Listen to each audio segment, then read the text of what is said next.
nous allons commencer cette dernière table ronde, chers amis, après une journée déjà très riche. Chacun ici présent a pu s'en rendre compte et y a pris une part active. Merci à toutes et à tous. Avec Gilles Finkelstein, nous allons animer cette dernière table ronde. Alors, on aura un rôle très en retrait. Ce qui compte, c'est d'écouter ce que veulent nous dire les participants qui ont bien voulu s'associer à nous ce soir. Je m'appelle Dominique Régnier, je suis donc directeur général de la Fondation pour l'innovation politique qui est associée à cet événement, le Sursaut. Nous en sommes très fiers et je veux dire ici à quel point nous nous réjouissons d'avoir été aux côtés de Simone Rodan et JC qui a eu l'initiative de cette journée. Et vraiment, c'est une grande fierté pour nous d'être ici. Et on lui dit notre reconnaissance. Vous savez, c'est beaucoup de travail, tout ça, et ça se passe merveilleusement bien. Le thème de notre discussion est inscrit, vous le connaissez, face à des identités multiples, comment écrire un récit commun. Et simplement, mais nous sommes d'accord avec Gilles pour être très rapide sur cet aspect-là, mais simplement, pour témoigner de la manière dont on peut lire une interrogation, pour ce qui me concerne, et en guise, je dirais, d'invitation à reprendre cette remarque, cette réflexion au bon, ou bien à la délaisser si elle n'a pas l'intérêt quelconque, simplement dire qu'au fond, il est étrange qu'aujourd'hui, nous soyons en mesure de constater que nous avons des identités multiples et d'en faire une mauvaise nouvelle. C'est un drôle de paradoxe qui, moi, m'étonne beaucoup. Au fond, nous avons imaginé et construit au fil du temps des ensembles politiques qui se sont ordonnés peu à peu, après des crises, mais aussi après beaucoup d'efforts de la volonté et de la liberté, qui se sont ordonnés précisément pour accueillir la multiplicité de nos vies. Et je crois que sans être trop sommaire, on pourrait même dire que c'est une figure du progrès et de notre progrès que nous reconnaissons comme tel, que d'être en mesure d'accueillir au fur et à mesure que nous le souhaitons nous-mêmes la diversité de nos existences, de nos projets, de nos façons d'être, et que dans cette très belle diversité se joue l'essentiel de ce que nous sommes politiquement et ce que nous sommes capables de faire. Et au fond, aujourd'hui, tout se passe comme si cette diversité était devenue menaçante. Il y a des aspects qui sont assez classiques, au fond, qui font retour, des formes de peur de l'autre, de haine de l'autre, de gêne vis-à-vis de la diversité ou de la différence, des conflictualités qui se réaffirment et qui s'étaient peut-être assoupies seulement. Mais malgré tout, quelque chose de plus que cela, l'idée qu'au fond, nous avons de plus en plus de difficultés à faire entrer nos vies, nos projets, nos visions, nos substances individuelles dans un espace commun. Et au fond, la question du récit commun, aujourd'hui, est posée, non pas comme si nous pouvions dire, je m'arrêterai là pour ne pas être trop long, mais non pas comme si nous pouvions dire, eh bien, ce récit commun, sans sophisme, ce récit commun, c'est précisément cette capacité que nous avons à ordonner nos vies et notre espace politique de telle sorte que nous pouvons ensemble poursuivre et notre vie commune et nos différences et nos existences, mais plutôt comme si le récit commun aujourd'hui était la recherche d'une identité fusionnelle qui est, je dirais, la thèse que l'on entend de plus en plus bruyamment aujourd'hui, à la recherche d'une identité fusionnelle, retrouver cette espèce d'unité perdue, comme s'il y avait un deuil de l'unité, alors que nous n'avons pas ce deuil-là, mais nous sommes face à une extraordinaire diversité qui, encore une fois, nous apparaît aujourd'hui étrangement, alors peut-être pas ici, et sans doute pas ici, mais le monde européen en particulier est frappé aujourd'hui par cette grande faiblesse de l'esprit qui est de voir un malheur dans l'expression de cette grande diversité, même s'il est évident qu'il y a des formes de conflictualité qui sont évidemment très problématiques. Gilles ? Merci Dominique. Donc Gilles Finkelstein, je suis le directeur de la Fondation Jean Jaurès. Très heureux, moi aussi, que la Fondation se soit associée à cette initiative. Notre principal rôle, là, est d'être le maître des horloges avec cette contrainte particulière qu'il s'agit de la dernière table ronde avant la conclusion et que donc le temps est davantage contraint encore. Je vais donc essayer de donner moi-même l'exemple en parlant moins d'une minute. Il y a une contradiction formidable dans la manière dont le débat sur l'identité est abordé. Par rapport à la génération de nos parents, de nos grands-parents, de nos arrière-grands-parents, nos identités individuelles sont beaucoup plus complexes, beaucoup plus riches, beaucoup plus mobiles. Et dans le même temps, on voudrait que notre identité collective soit beaucoup plus simple, beaucoup plus univoque et beaucoup plus statique. Le problème du débat sur l'identité n'est pas qu'il soit posé, c'est qu'il soit mal posé. Que la singularité, il n'y ait que singularité et qu'il n'y ait pas de commun, qu'il n'y ait que nostalgie et qu'il n'y ait pas projection. On parle de plus en plus du commun. Maintenant, il reste à définir ce mot. On dit espace commun, on dit valeur commune. Qu'est-ce que le commun et comment s'articule-t-il avec le singulier et comment s'écrit-il?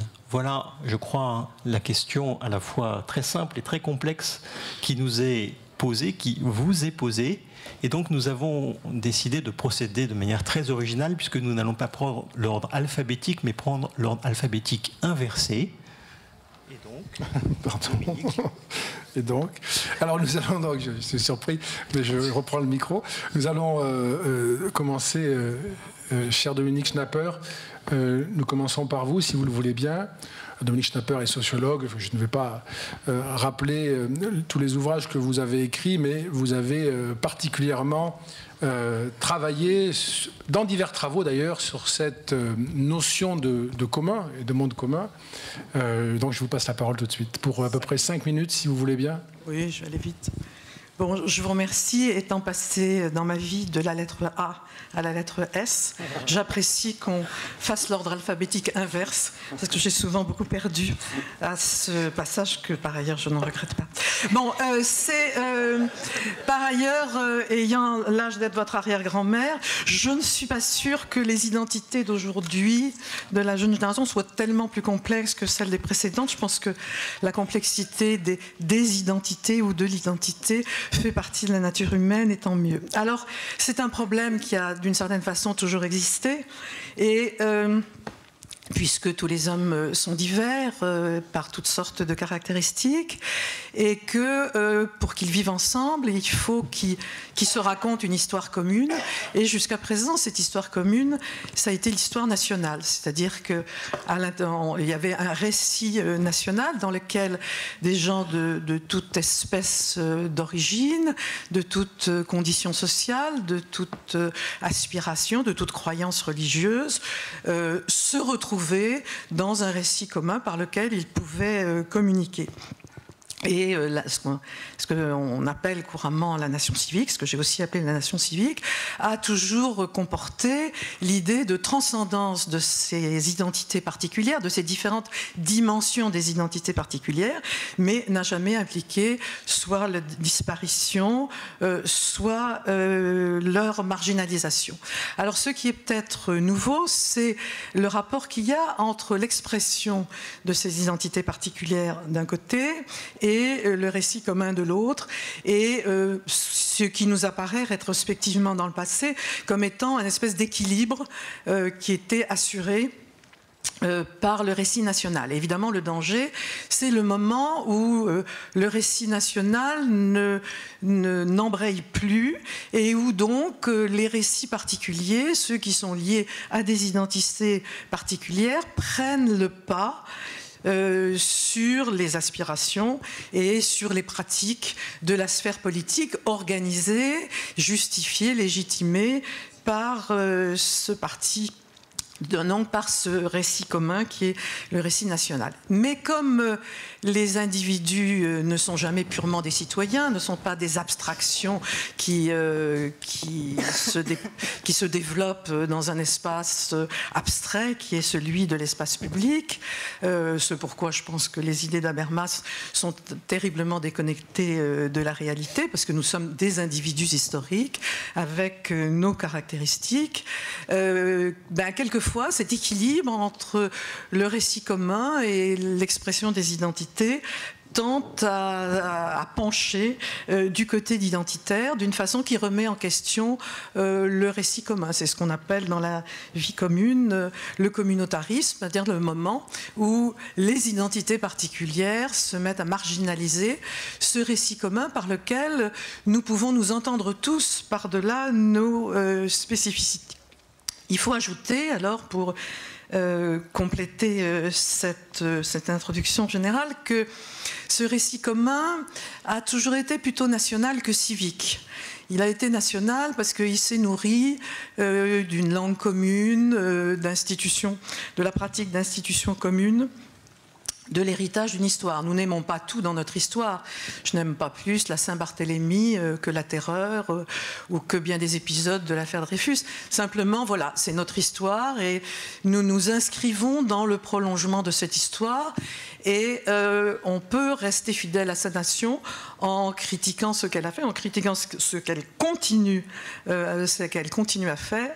Et j'ai toujours été très frappée par un des résultats des sociologues, c'est que les combattants de la Seconde Guerre mondiale, pas ceux qui combattaient la résistance pour de grandes raisons, comme on en a parlé tout à l'heure, mais les soldats qui traversaient l'Atlantique du Milwaukee pour venir défendre, étaient beaucoup plus animés par leur patriotisme à l'égard de leur pays, plutôt que pour la défense des valeurs démocratiques. Autrement dit, quoi que nous pensions et que nous espérions de la nation civique, de l'adhésion aux valeurs démocratiques, elles ne sont pas vivantes, elles ne sont pas intériorisées si elles ne s'inscrivent pas dans une histoire nationale que nous, jusqu'à présent, nationale.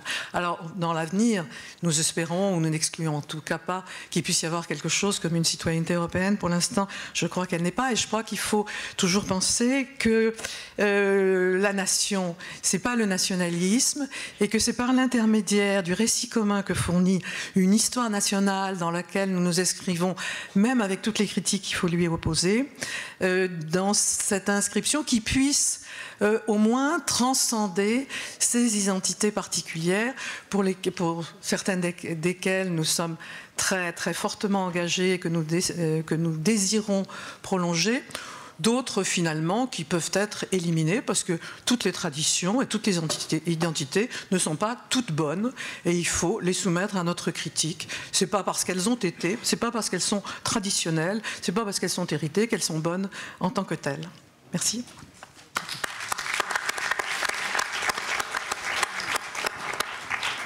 Merci beaucoup, Dominique, d'avoir de surcroît tenu dans les 5 minutes qui vous étaient imparties. Delphine Horviller, Dominique Schnapper vient d'évoquer ce risque que les récits particuliers prennent le pas sur le récit commun et à concentrer le récit commun sur l'histoire nationale. Est-ce que vous partagez cette définition-là ? Merci, bonjour, bonsoir à tous. Merci aux organisateurs d'avoir ainsi organisé une telle journée. Un bonjour particulier à Marceline, pour qui j'ai une immense affection et tendresse. Avant de répondre à la question et d'entrer dans cette question du récit commun face aux individualités, aux récits pluriels qui sont ceux de nos identités, j'aimerais d'abord vous raconter une petite anecdote que je n'avais pas prévu de vous raconter, mais elle s'impose à moi soudain, quelque chose qui m'est arrivé il y a quelques semaines. Et qui est totalement lié en réalité à ce dont on parle aujourd'hui, pas du tout lié à mon rabbinat, mais à ma vie. J'ai pris un taxi il y a quelques semaines, plus exactement un Uber, et en montant dans ce Uber, j'ai fait quelque chose que on fait toujours dans un Uber. J'ai mangé un bonbon, j'ai bu un peu d'eau, et j'ai branché mon téléphone pour le recharger. Et le chauffeur, qui apparemment était un musulman pratiquant, m'a demandé si je souhaitais écouter une musique particulière.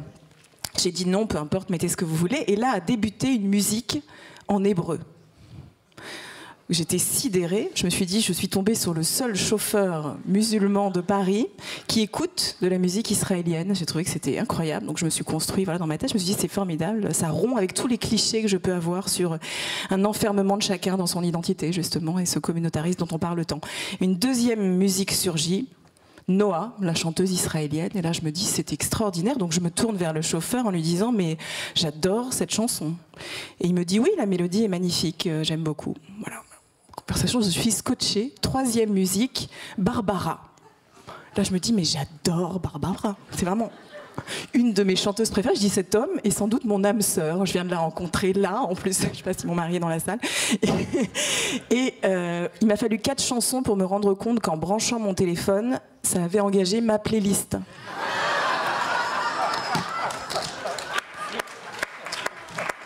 Et donc j'étais en train d'écouter mes musiques. Mais je pense que cette anecdote est totalement liée à ce dont on parle aujourd'hui. C'est-à-dire qu'on a tous ce rêve qu'on va vivre aujourd'hui dans un monde où on pourra aller à l'encontre de clichés qu'on a sur nos identités, nos enfermements. Mais en réalité, d'ailleurs, cette petite anecdote amusante, je crois ce qu'elle raconte est beaucoup plus sérieux que cela. C'est qu'en réalité, sur nos playlists, en tout cas, voilà, sur la mienne, il n'y a pas que de la variété française et il n'y a pas que des chansons en hébreu. Il y a plein de musique. Mais en réalité, le propre du communautarisme dans lequel on est entré, c'est qu'il tente de nous faire croire que nous ne sommes que notre ancrage, que nous ne sommes que notre appartenance et que cette appartenance est incroyablement monorhythmique, monolithique, qu'elle ne tolère plus aucune faille, qu'elle ne tolère plus aucune fissure.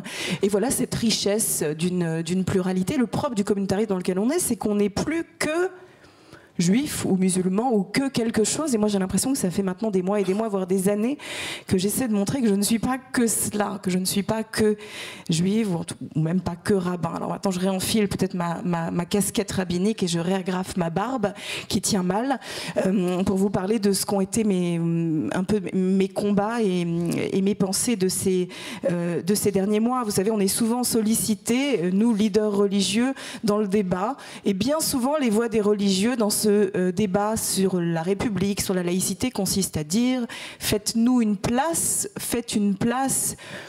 à la croyance ou au rite, faites une place à l'altérité que nous représentons.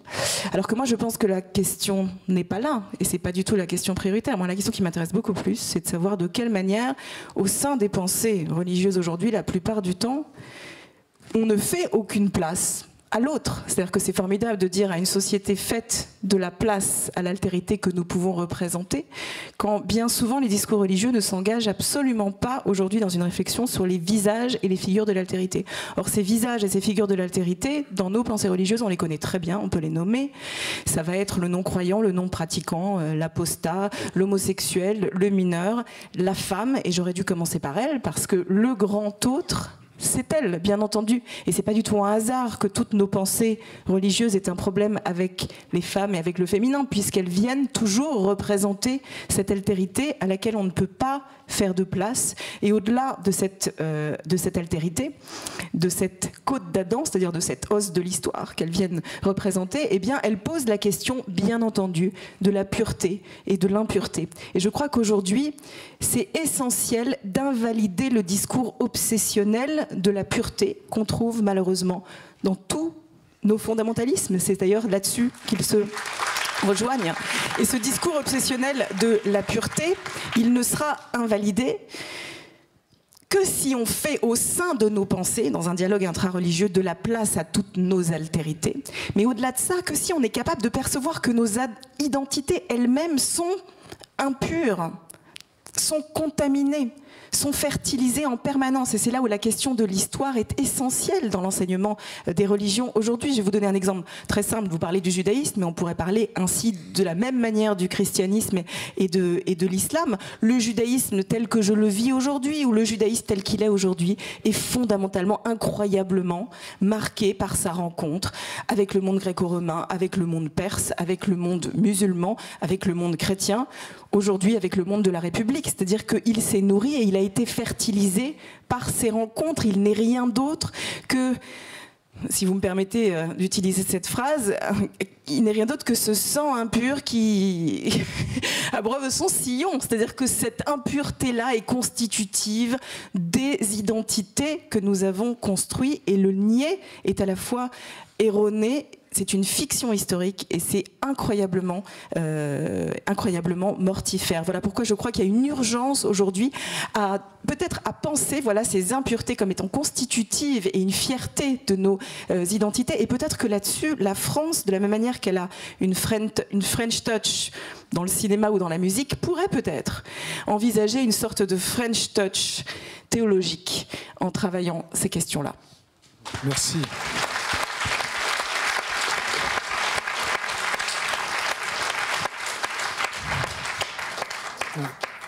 Juste, Delphine, il y a une thèse selon laquelle qu'un sang impur abreuve nos sillons, c'est précisément le nôtre. Hein. Absolument. C'est pas, voilà, ça va très très bien avec tout ce que... Voilà, moi absolument, mais je suis on a plutôt la à tort, on pense que c'est un autre sang, alors que moi je pense qu'il faut au contraire relire cette phrase aujourd'hui dans ce sens-là.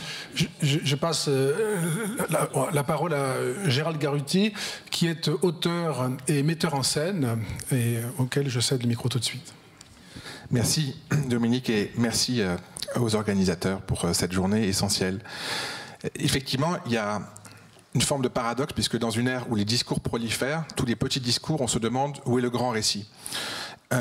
Et effectivement, c'est peut-être la première fois depuis longtemps dans l'histoire que nous n'avons pas, semble-t-il, en tout cas je parle en Europe, en Occident, d'horizon collectif. C'est-à-dire qu'il y a eu le salut, l'autre monde, il y a eu la raison, il y a eu les Lumières, le progrès, l'histoire, la révolution, l'utopie, et puis depuis 30 ou 40 ans, rien, à peu près rien. Sinon, sentiment que ces valeurs-là, ces horizons-là se sont effondrés, ces grands récits, dans une sorte de relativisme, dans une sorte de mécanique, d'individualisme, mais en même temps, on a pu se féliciter de la fin des utopies, puisqu'on sait que dangereuses, elles deviennent totalitaires, certes. Le problème, c'est qu'avec la fin de ces récits, il semble qu'un sens commun, et c'est bien ce qui nous réunit ici, se soit perdu. Et évidemment, ce qui rend cette absence encore plus cruelle, encore plus fatale, c'est que face à nous se trouve un récit qui, lui, est totalement constitué, totalement clair et totalement, lui aussi, fatal, c'est-à-dire le discours djihadiste, celui dont on parle depuis ce matin, avec ses héros, avec sa mythologie, avec son horizon, avec son salut. Bref, ce que nous n'avons plus. Et donc, la question qui se pose, c'est quel récit, qu'est-ce qu'un récit, et comment ce récit doit nous être essentiel. En quoi il nous est essentiel? Question qui a été posée par Gilles Wittgenstein. Un récit, ça s'écrit, donc ça se choisit, ça se construit. C'est un ensemble de mots, de personnages, de mythes, d'histoires. Donc ça se trame, et ça se trame avec du temps, avec des mots, autrement dit avec une dimension symbolique, avec une dimension fondamentale, transcendante, qui fait qu'on va sortir en effet du particulier pour atteindre un langage commun. Évidemment, le langage présuppose, et plutôt est présupposé par le récit. Il n'y a pas de récit sans un langage commun. Dans la journée, on a entendu d'ailleurs cet enseignant dont le témoignage était assez frappant de dire « ils ne comprennent pas ce qu'on dit ». Donc, comment non seulement écrire un récit commun, mais comment comprendre un récit commun? Comment partager un langage commun, avant même la question du récit? Et cette question-là, évidemment, suppose celle des valeurs. Et donc, cette construction du récit, évidemment qu'elle part d'un récit qui a été national, qui est un récit historique avec ses valeurs constituées, avec la nation, avec la République, avec la laïcité, qui sont devenus des mots, en effet, des discours, apparemment, enfin, qui sont plus ou moins vidés de leur contenu pour certains. Et le problème, qu'évidemment, c'est bien là notre substrat. Et donc, comment l'incarner, comment le motiver? Et à mon avis, il y a une distinction importante à faire entre des paroles, entre des verbes qui sont des verbes qui s'incarnent. Vous avez parlé, Dominique Schnapper, effectivement, de cette actualisation, de cette mise en corps de ces mots, de ces valeurs. C'est fondamental. Sinon, les mots sont creux, ce qu'on a aussi entendu tout à l'heure. Mots creux, mots vides. Et je pense qu'effectivement, si le récit n'est pas simplement un récit mythologique, archaïque, un récit de nostalgie sur voilà ce qu'était la République, voilà ce qu'était la nation, mais s'il s'agit bien d'avoir un récit, eh bien ce récit continue de s'écrire. Et il continue de s'écrire en acte avec différentes formes. Évidemment, dans un siècle de l'image, ce sont des formes qui sont aussi des formes imagées, avec des œuvres, autrement dit, avec des textes, avec des paroles, c'est-à-dire l'histoire, la parole politique au sens le plus fort du terme, et pas seulement les discours politiques, hein, et et les récits, les œuvres. Et par rapport à ça, la question des identités, à mon avis, est évidemment cruciale. Identité, on pourrait se dire que le récit commun, d'ailleurs c'est comme ça que la question est posée, face à des identités multiples, comment construire un récit commun? Je ne pense pas que ce soit face à des identités multiples, parce que si jamais le récit se construit contre ou face, à mon avis, c'est perdu d'avance, et qu'on reste dans cette espèce de rapport d'exclusion, et évidemment, les identités sont derrière, au-delà, en deçà de ce récit, ça veut dire nous et les autres. Et c'est précisément le problème auquel on se heurte aujourd'hui. Donc, la tentation, si vous voulez, abstraite de ce récit qui écraserait les particularités, ou de l'autre, des communautaristes qui tuent le récit commun, ce sont les deux écueils qu'il nous faut éviter. Et à partir de là, et ça, tu viens de le dire, nous sommes dans des identités qui sont elles-mêmes multiples. Nous sommes... Oui, impur, le sang impur, c'est le sang de ceux qui ne sont pas des aristocrates, mais qui sont le peuple, en effet. Nous sommes mêlés, nous sommes des identités croisées. Nous sommes traversés par des identités multiples. Donc la question, c'est dans ces identités qui sont dynamiques, qui sont évolutives, comment travailler ces identités et ne pas en faire une fatalité, un déterminisme. On ne naît pas, alors on ne naît pas femme, on le devient, on ne naît pas ceci, on le devient. Ça se construit. Donc il n'y a pas de destin de l'identité. Autrement dit, l'identité elle-même est un récit. C'est-à-dire que l'identité est construite par des récits. Les récits qu'on entend, les récits qu'on se fait, les récits qui sont à l'école, qui sont à la télé.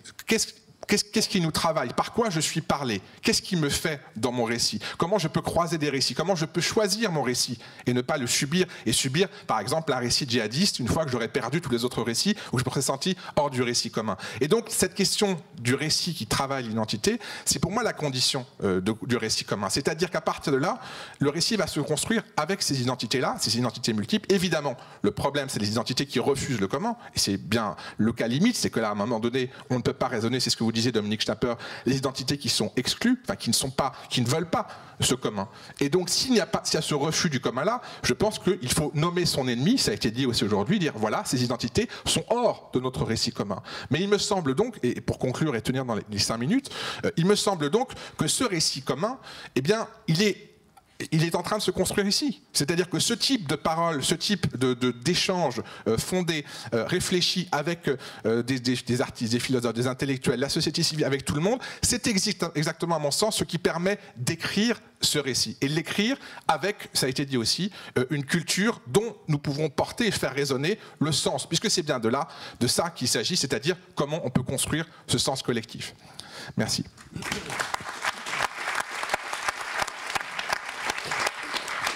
Merci beaucoup Gérald. Raphaël, Gérald vient de dire notamment que le récit commun, ça ne va pas être seulement des mots mais aussi des actes, pas seulement l'histoire mais aussi une projection vers l'avenir, que ça ne va pas opposer les identités multiples au commun mais que ça devait les articuler. Alors comment réagissez-vous ?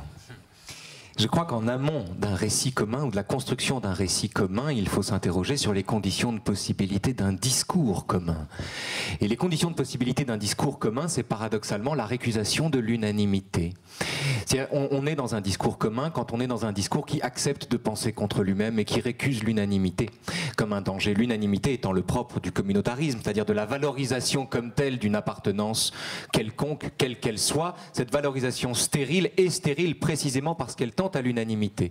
L'autre modalité de l'unanimité, c'est ce qu'on appelle la tyrannie de la majorité, ce que Tocqueville appelle la tyrannie de la majorité, c'est-à-dire tout simplement l'idée que toute parole dissensuelle dans la société, toute parole iconoclaste est une parole immédiatement recouverte par ce qu'il convient de dire ou ce qu'il convient d'en penser, et à cet égard qui n'est pas entendu. La condition de possibilité d'un récit commun, c'est un discours commun. Et la condition de possibilité d'un discours commun, c'est l'art de penser, non pas par soi-même, ce qui n'a aucun intérêt, parce qu'en général, quand on pense par soi-même, on pense tout seul, c'est-à-dire comme tout le monde, mais de penser contre soi-même.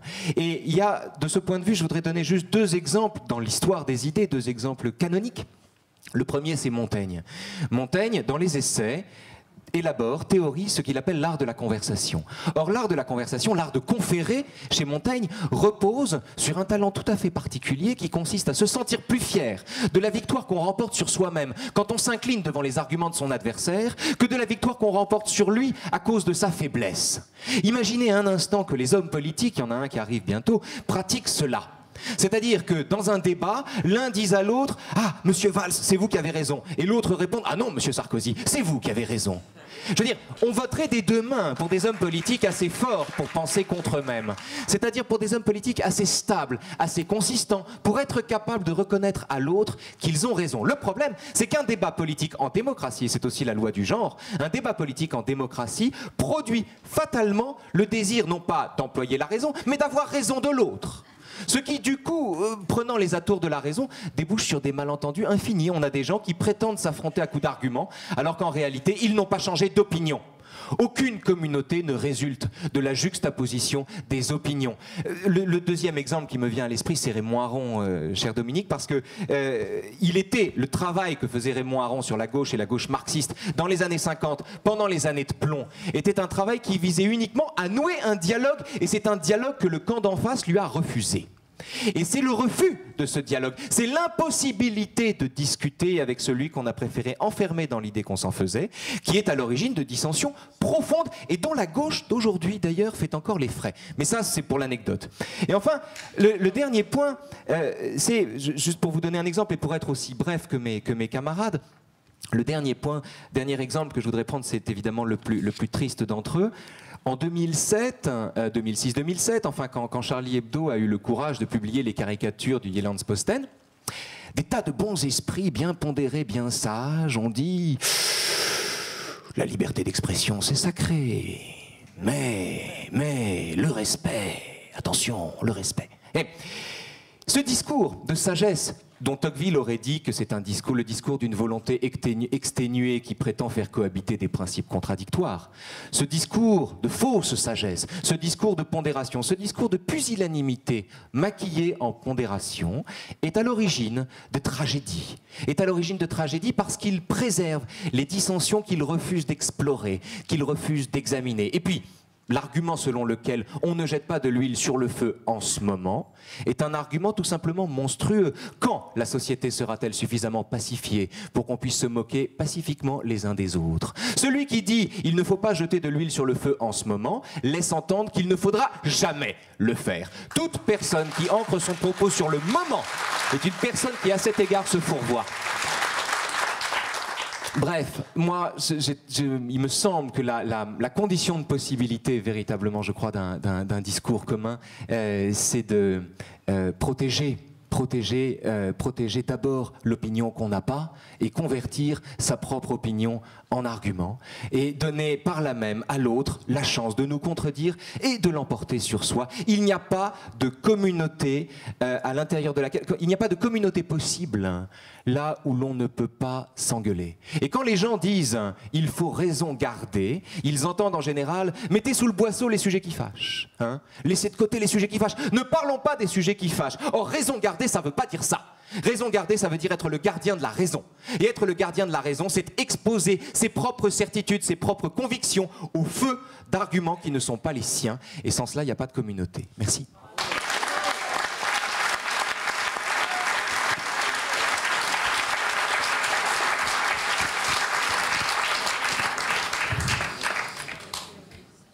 Bien, nous allons écouter maintenant Jean Birnbaum, qui est journaliste, philosophe, et qui vient de publier Un silence religieux. Cher Jean, c'est à vous.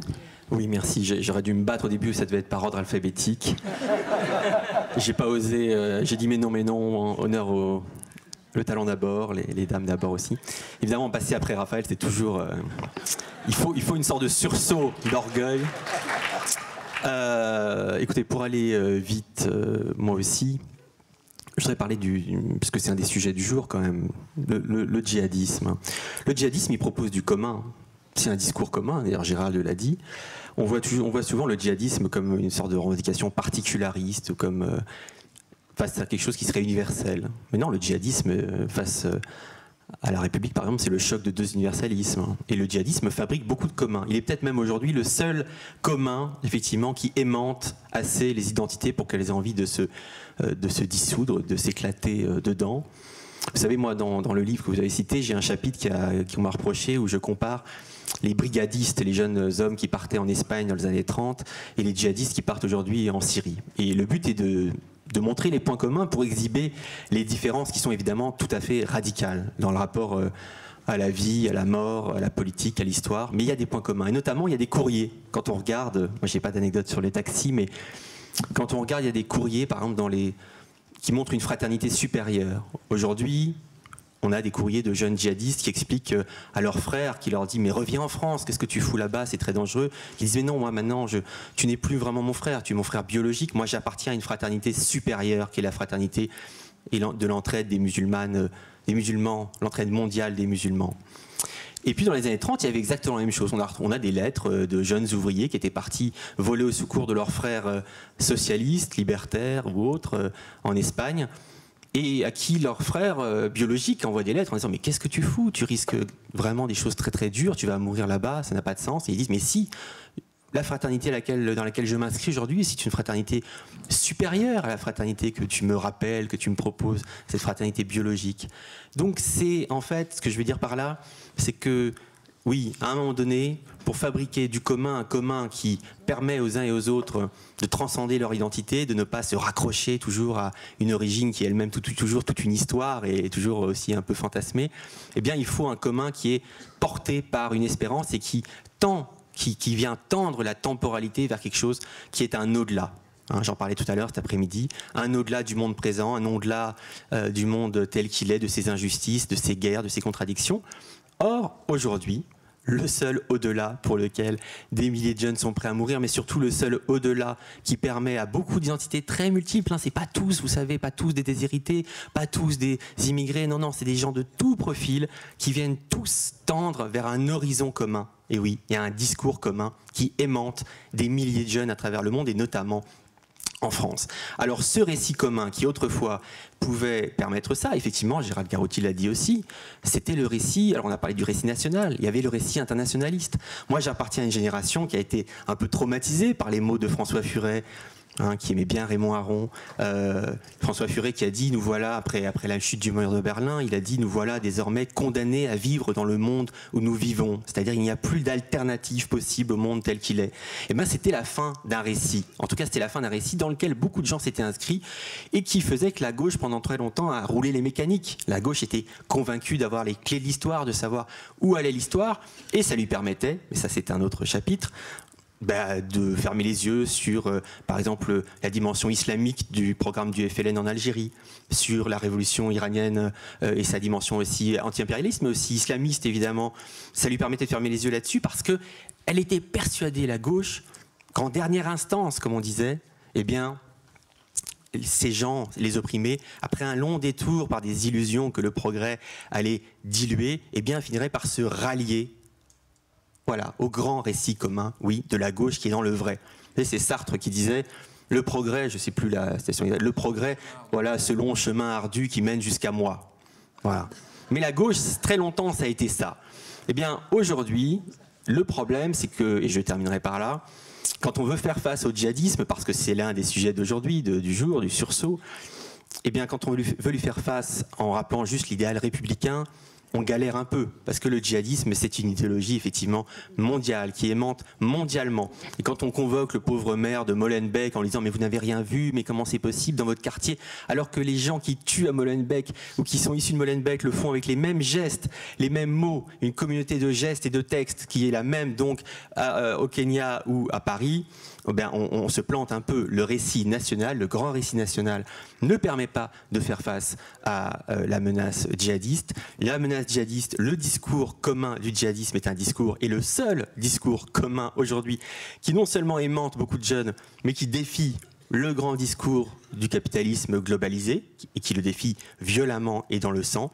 Et donc ce que je veux dire par là, et je conclurai comme ça, c'est que si on veut recréer un commun capable de faire face à ce grand commun meurtrier et sanglant, eh bien forcément il va falloir se reposer la question d'un au-delà, peut-être d'un au-delà profane, d'un au-delà spirituel, avec ou sans Dieu, chacun choisira, mais on ne pourra pas recréer du commun s'il n'est pas sans frontières et s'il ne tend pas vers autre chose. Il faut absolument qu'on propose à la jeunesse et à toutes les identités, non pas de s'effacer, mais de pouvoir rejoindre ou participer à un grand discours qui donc est tendu par une espérance elle-même tendue par une volonté d'au-delà et d'autres choses et d'alternatives. Merci beaucoup.